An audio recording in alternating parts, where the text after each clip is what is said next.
Merhaba arkadaşlar, kanalıma hoş geldiniz. Bugün sizlerle bir kür paylaşacağım. Bal ve soğan kürü arkadaşlar.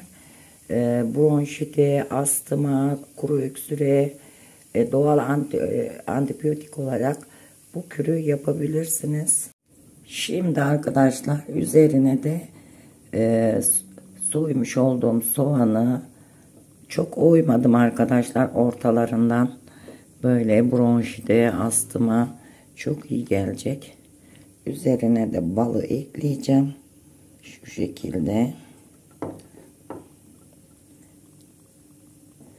Bu soğanla bal arkadaşlar çocuklarınıza verebilirsiniz. Bu şekilde akşamdan yapıp sabah aç karnına bunu deneyebilirsiniz arkadaşlar.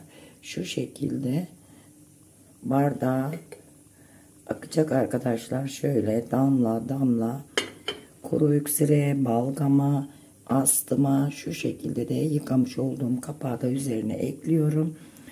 Ve bu şekilde astım, bronşit, soğuk algını, balgam söktürücü olarak bunu çocuklarınıza 2 tatlı kaşığı sabahları aç karnına verebilirsiniz.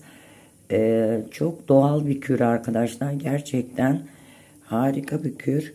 Gördüğünüz gibi alttan da şu şekilde milim milim damlamaya başlayacak. Ve bunu soğuk algınlığı, astım, bronşit gibi rahatsızlıklarınızda kullanabilirsiniz.